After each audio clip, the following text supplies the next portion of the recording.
Hola estudiantes y bienvenidos a más una clase de español para ustedes.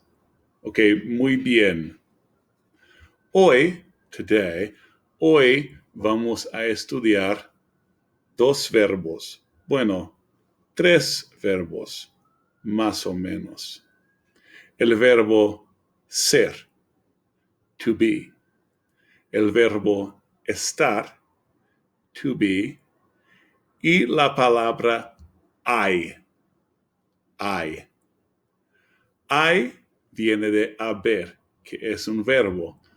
I en inglés es there is o there are. ¿Ok? Muy bien. Entonces, ser, estar y hay. Vamos. Empezamos con un verso de la Biblia. Un verso de la Biblia. Jesús es Jesus, ¿no? Jesús dijo, yo soy el camino, la verdad y la vida. Nadie llega al Padre sino por mí. ¿Ok? Entonces, yo soy el camino, la verdad y la vida, le contestó Jesús. Nadie llega al Padre sino por mí. Juan, capítulo 14, verso 6. Juan 14, 6. Esto es de su Biblia. Yo soy el camino, la verdad y la vida, le contestó Jesús. Nadie llega al Padre sino por mí. All right. So, Bible verse, and it uses the verb ser, to be. You may have already guessed. This is John chapter 14, verse 6. I am the path, or the way, as most English Bibles have it. I am the way, the truth, and the life. Jesus answered him, nobody, that's nadie, nobody comes to the Father or arrives at the Father if not by me. Nadie llega al Padre sino por mí. Now, the important thing there is that yo soy, I am. Yo soy que lo soy, I am that I am. Yeah? Okay, so I am is ser. And ser has very much to do with being. And what more full being could we speak of than the being of God? Yo soy el camino, la verdad y la vida. And at the end of this lecture, we're going to have a period where we can look at several of the yo soys of Jesus. All right. So let's talk about ser and estar. Again, ser and estar both mean to be, where we have one verb in English. En español tenemos dos. En español tenemos dos, ser y estar. Y pueden ver, ser y estar son verbos irregulares. Ser and estar are irregular verbs. But in the present tense, they don't get too crazy, particularly estar. Okay? All we're going to worry about right now is the present tense. So if we go down these columns, both of them mean I am, you are, he is, we are, y'all are, they are. Okay? But they have different uses, and that's what today's lecture is about. Okay? So both ser and estar are used as the main verb in a sentence, as happens in English, and both can be used as auxiliary verbs or helping verbs. But let's take a look at these conjugations. Do take note of these conjugations. Okay, so copy down this table. Write it out in your notebook to help you remember. And as you do that, and I'll take my time, I'll read through a couple of times so you can hear a good pronunciation. Okay, I'm going to start with ser. Yo soy, tú eres, él es. Nosotros somos, vosotros sois, ellos son. Yo soy, tú eres, él es. nosotros somos, vosotros sois, ellos son. Okay? So, soy, eres, es, somos, sois, son. You want to be able to do that. Soy, eres, es, somos, sois, son. Okay? Yo soy, tú eres, él es. Nosotros somos, vosotros sois, ellos son. Muy bien.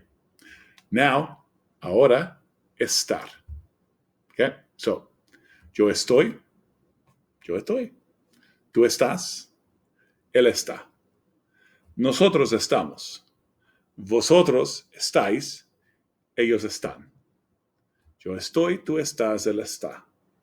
Nosotros estamos, vosotros estáis, ellos están. ¿Ok? Estoy, estás, está, estamos, estáis, están. Boom. All right.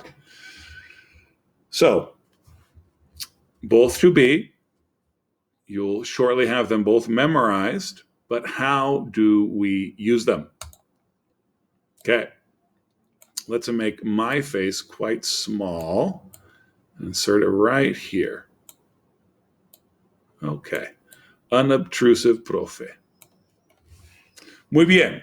Similarities and differences between ser and estar. This is taken straight from the book. Okay, this is copied and pasted from the book. So go ahead and you can read through your chapter to make sure you really get this. But basically, ser and estar are very different, both in meaning and their usage. All of it encompassed in the English to be.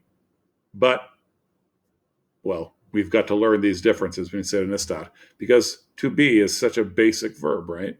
So fundamental.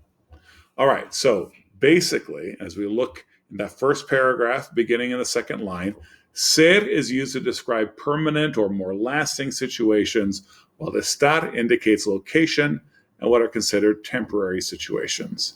And there's a caveat or an exception or warning, a caveat to that will be explained soon. All right, so examples right here. Soy Graciela. I am Graciela. That's permanent. I will always be Graciela. Ahora, right now, estoy en Madrid. I am in Madrid. Okay? Now, here is the caveat.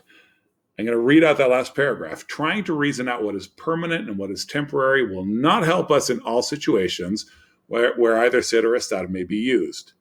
The initial basic distinction between permanent and temporary condition is not absolute. You guys are already beginning to figure that out, right? And on occasion may appear somewhat confusing. Sometimes the uses of these two verbs seem to defy logic. For example, está muerto, he is dead. Okay? So, that's pretty permanent till the day of resurrection. We're not going to get into theology right now. Where doth the soul go to upon death? But when we use he's dead, we're thinking in a pretty permanent way, right? Está muerto, well, that's his state, right? And so when it has to do with the state of being as opposed to the pure being, we use estar.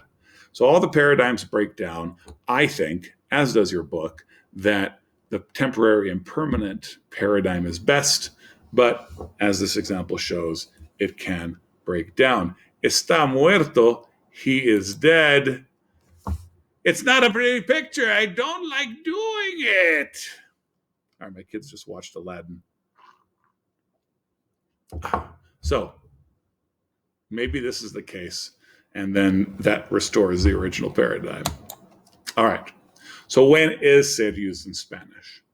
Ser is used to talk about identity, occupation and profession, essential qualities, physical appearance, personality, relationships, time, place and date of event, origin and possession, quantity, and price. Okay, so let's go over these in some detail. And really, it's useful to memorize these categories, to remember these categories. I shouldn't say memorize, to be familiar with them. Okay? So the best template is the temporary and permanent, but an easy solution, if you can master these, is just to remember all of these different categories and where to use ser. So identity, what does that mean? Like who I am. Soy profe Joffre. Okay.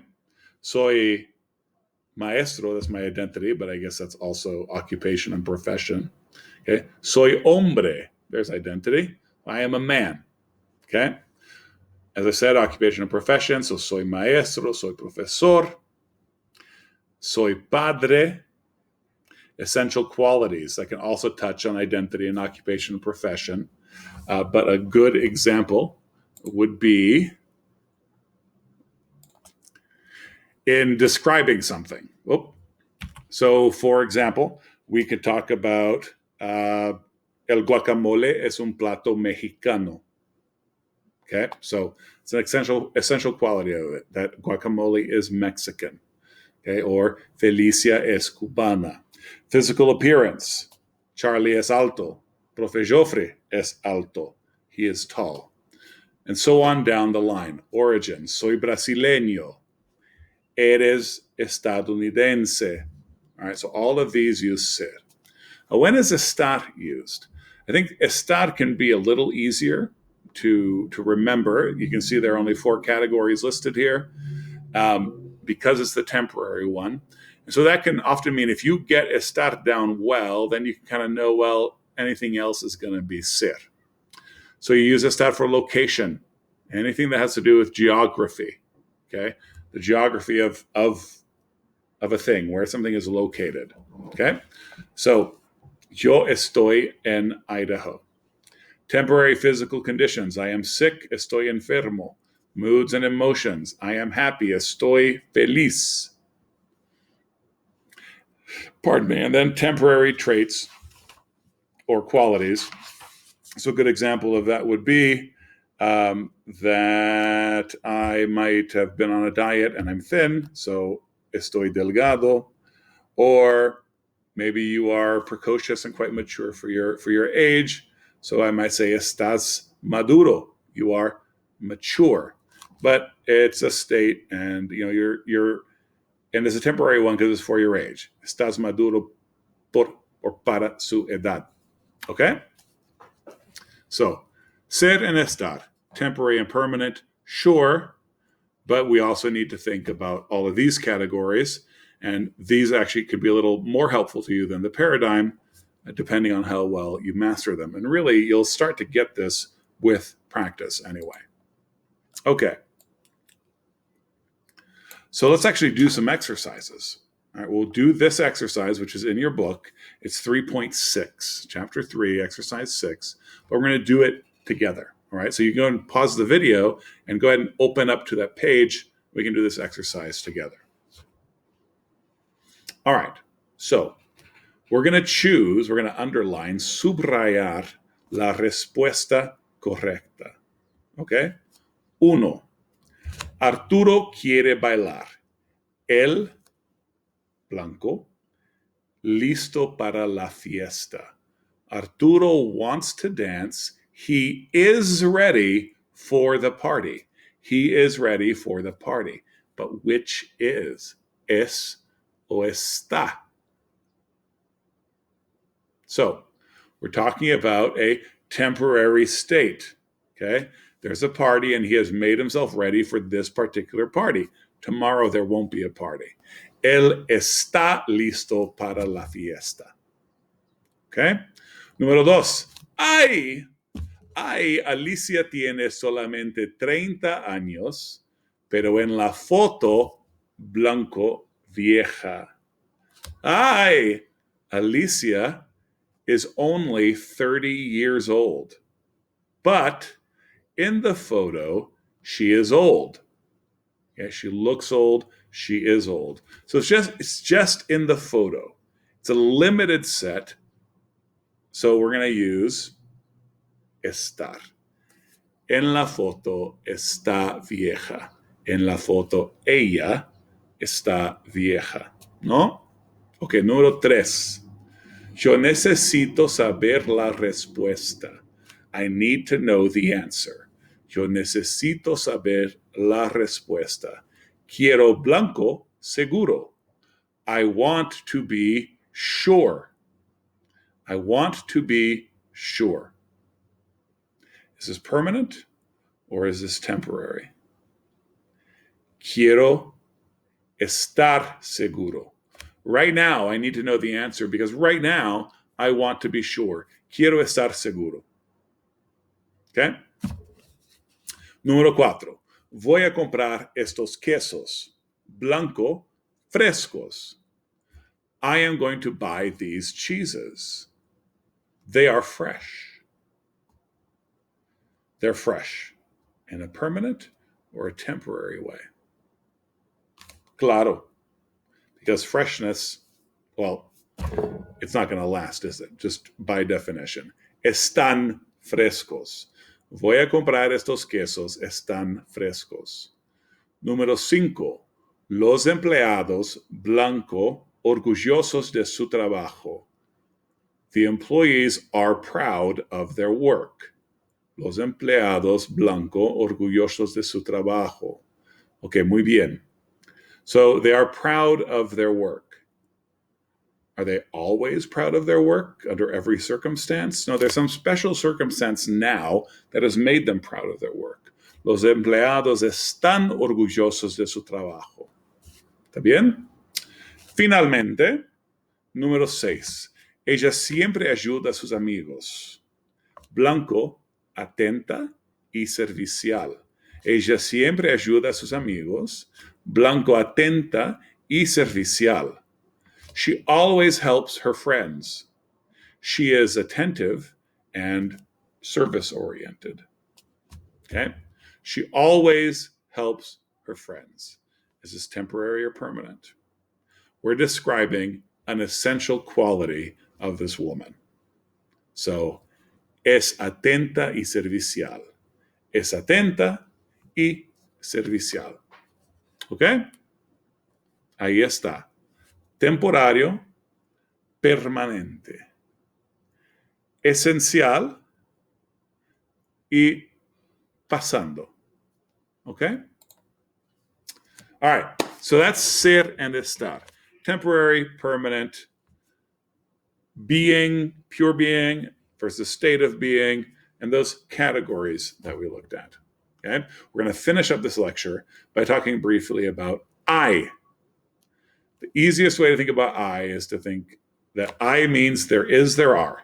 I is good for there is, and I is good for there are. This is why we're looking at it now when we're looking at to be, right? Because in English, right, that's the to be verb. There is a bird. So I, there is, there are. And you can see here, I'm going to make myself a little bigger.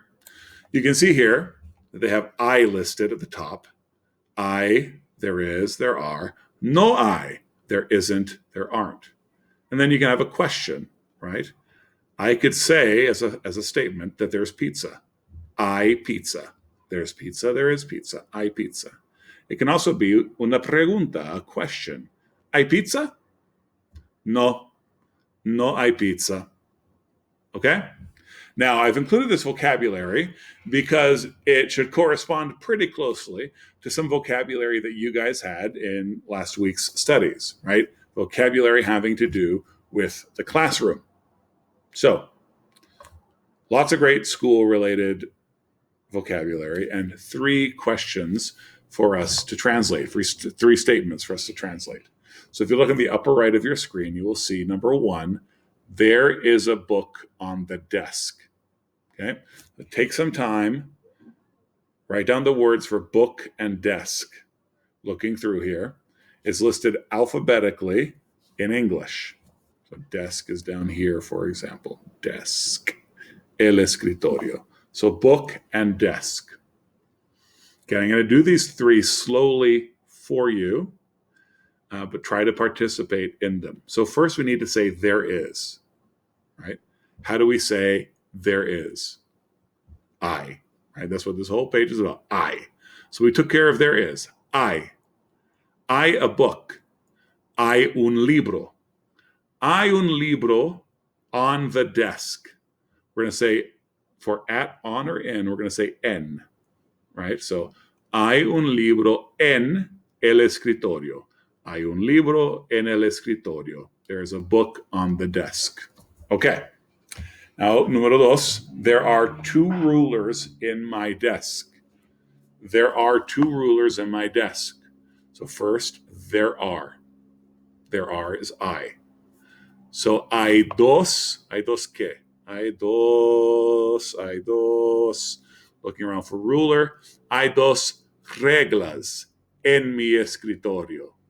Notice that we still said en, even though in English it changed to in. Right? Number one had on the desk. Number two has in the desk. We still use en. Hay dos reglas en mi escritorio. All right? Finally, the third one, there is a map on the wall. So looking for map, under M, of course, looking for map. And then we see mapa. But we note, because of this article, el mapa. Mapa ends with A, but it is masculine. Okay, so el mapa. We're going to say a map, so we're going to have to say un mapa. There is. Hay un mapa en la pared. Hay un mapa en la pared. Okay, ahí está. Hay, número uno, hay un libro en el escritorio. Número dos, hay dos reglas en mi escritorio. Y número tres, hay un mapa en la pared. So there is, there are. Like this beautiful apple tree. And what's on an apple tree? What is there? Well, there are apples. ¿Qué hay en el árbol? What is there on the tree? ¿Qué hay en el árbol? Hay manzanas en el árbol. There are apples on the tree. Hay manzanas en el árbol. ¿Qué hay en el árbol? Hay pájaros en el árbol. There are birds in the tree. Hay pájaros en el árbol. Okay? So let's not start this video quite yet. Okay, so that is how to use I. Now, this video has been posted to your assignments, and there's an extra credit in here. So we're going to go through this video together to finish up our lecture. There is an extra credit assignment in here. I'll tell you guys about it when we're done watching this. All right, so at the beginning of the lecture, we saw Yo soy el camino. I am the way. Yo soy, I am. These are los siete yo soy de Jesús. In the book of John, en el libro de Juan, hay siete yo soy de Jesús. Okay, las palabras de Jesús. With cheesy music.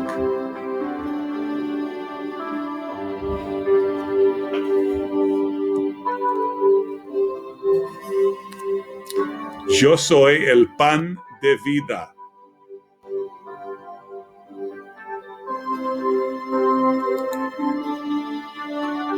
I'm kind of caught here because I can't lower the music. Hold on one second.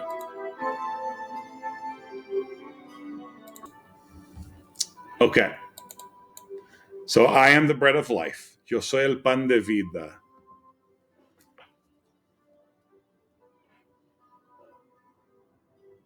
Yo soy la luz del mundo. I am the light of the world. Yo soy la luz del mundo.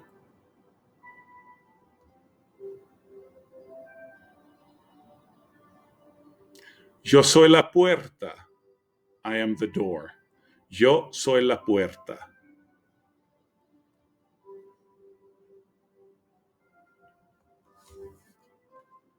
Yo soy el buen pastor.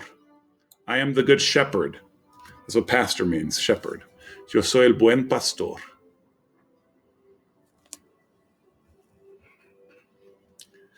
Yo soy la resurrección y la vida. I am the resurrection and the life.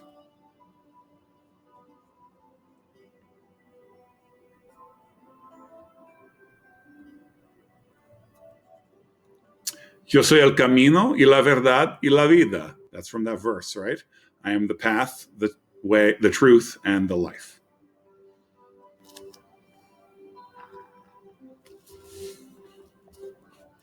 Yo soy la vid. I am the vine. Vida, life, vid, vine.